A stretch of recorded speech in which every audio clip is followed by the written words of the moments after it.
I am Syed Muhammad Afiq bin HAMID 059168, and we are from Group 11, and we are going to talk about the implementation of the Islamic economies in the traditional market of Brebes Regency. So I am your moderator, and we'll be joined by four panels, which is number 1. For the first panel will be Muhammad ADIB bin Muhammad YATIM. The second panel is Muhammad ADIB bin AZLAN KHAIRUN, and the third panel is one Muhammad HELMY bin ZAMRI. The conclusion of our discussion will be concluded by AHMAD AZRI bin RAZI. So, without further ado, I welcome Muhammad ADIB bin Muhammad YATIM to begin our session. Assalamualaikum and hi everyone. Today I would like to present you all about one of this hot issue of this moment.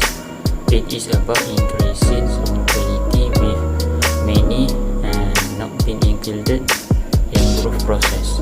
So before going to the details about this issue, let me introduce about myself first. My name is Muhammad ADIB bin Muhammad YATIM, matric number 061075. Then let's begin our presentation regarding this issue, which main point is increasing inequality. Economic inequality refers to the unequal distribution of wealth and income. The majority of this brief is about money, which is about on this point is about the money. Market income in most developed in the most developed countries come mostly from wage and salaries, but also from capital returns such as shares and rentals. Next, taxation reduce people market income, whereas government transfers such as pensions and state supports, and hence is very well. The next one is inequality is frequently discussed in terms of average household wages. Consider how many people the income, which is about the people income, must support, as well as whether the household pays the rent, which is their income support as well their households rents and others. Then the ratio of high to lower earnings used to measure inequality in a country. For example, the ratio of top 20% of the average household incomes to the bottoms, the lowest 20%. Okay, I think that's all from me. Thank you. Thank you, Muhammad ADIB bin Muhammad YATIM, for your first issue. Next, I would like to welcome our second panel, Muhammad ADIB bin AZLAN KHAIRUN. Assalamualaikum, I'm Muhammad ADIB bin AZLAN KHAIRUN. We'll talk about the second issue, which is high rates of poverty and low growth. Muslims make up 20% of the world's population of roughly 7 billion people. 600 million people live in severe poverty across the world. Hunger, inaccessibility to healthcare, housing and other most basic human requirements for existence has been characterized as extreme poverty under the United Nations concept of multidimensional poverty. The Islamic world is home to 50% of the world's poorest population. 1 out of every 5 Muslims live in abject poverty. Muslim nations own 70% of the world's natural resources, including oil, natural gas, gold, copper, and other metals. Agriculture is a major source of income in the majority of Islamic nations. Food staples are produced in great amounts in Turkey, Pakistan, Iran, Indonesia, Malaysia, and Bangladesh, and sold all over the world.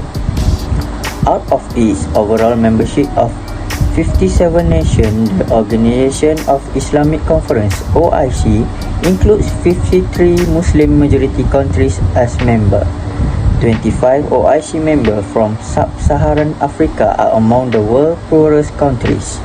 The OIC's plans for eradicating poverty in the Islamic world are hazy at the best. The OIC has been paralyzed by internal strife and partisan political rivals between Arab and non-Arabs. With the killing of its major architecture such as King Faisal, Zulfikar Ali Bhutto, Idi Amin and Gaddafi, the OIC's function as the representative organization of the Islamic world has weakened.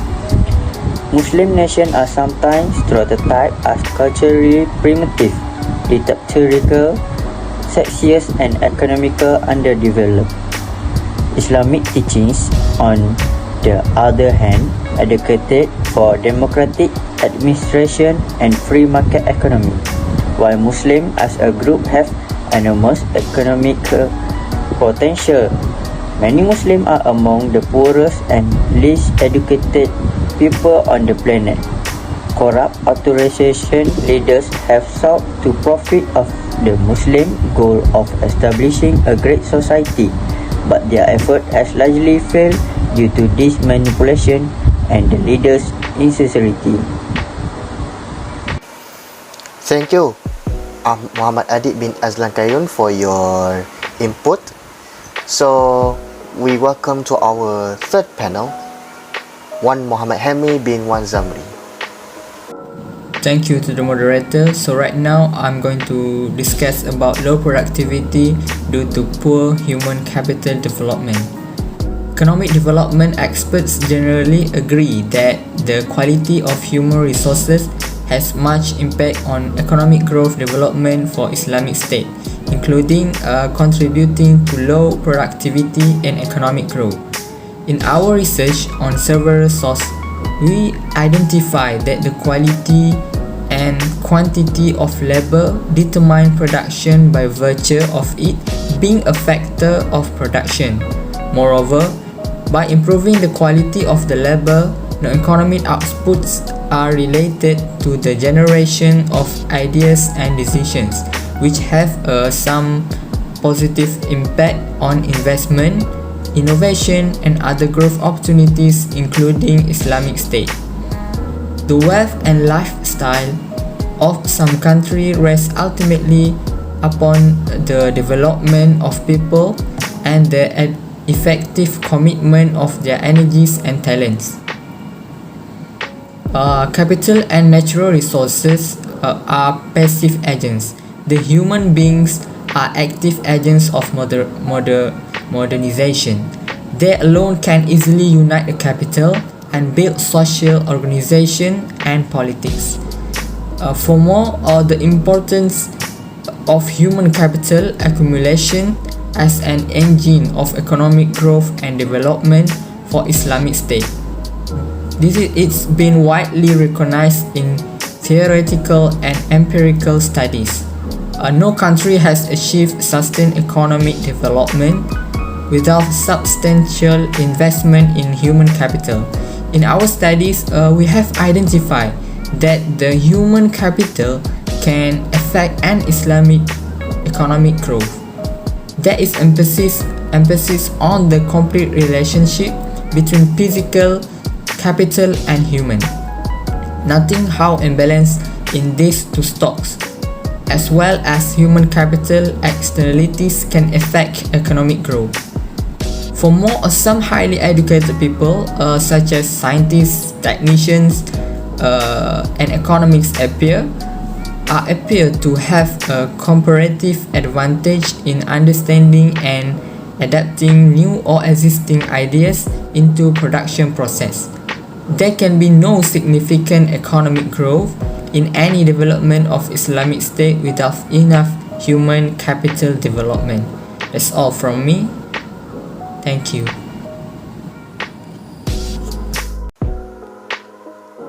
Thank you, one Muhammad HELMY, for your third input. So we are done with our three panels, and now I would like to welcome Ahmad AZRI bin RAZI to conclude our discussion. Thank you, moderator. As I can conclude, the current economic system fails to satisfy and achieve the objectives of economic development, namely equitable material development of individuals and societies, leading to maximal socio-economic well-being and the ultimate benefit to mankind. Poverty, unemployment, and unequal income distribution, on the other hand, have been inherited in today's society, with the majority of these issues occurring among Muslims. As a result, Islam develops economic development principles that emphasize moral, spiritual, and normative dimensions in the hopes of eliminating and alleviating societal ills. In conducting, acting, and involvement in the development process, the human being is placed as the subject and priority. In Islam, man or human being is also seen as the Khalifa, which means that man is expected to symbolize God's willingness, such as fighting to generate advantages and safeguarding others from damage and injustice. As a result, economic development is a process of utilizing specific resources that are known to be limited in economic terms. Islam emerges an idea to look into the stages of necessities, which Islamic states can attempt to apply in order to satisfy people's needs, namely the daruriyat, hajiyat, and tahsiniyat. In terms of Islam, the first completion must be daruriyat, because it will have a direct impact on Shariah's aims, which include defending religion, life, intellect, and property. Similarly, in terms of economic development, daruriyat components such as the notion of economic progress, which includes both qualitative and quantitative assessments, must be prioritized. In summary, Islam has been following the concept of economic development, which is dependent not only on material factors but also on aspects that are strongly linked to spiritual and moral advances. So that's all from me. Thank you. Thank you, Ahmad Azri, for your conclusion. So with that, we end our session. Thank you for watching. This is Group 11. Thank you very much.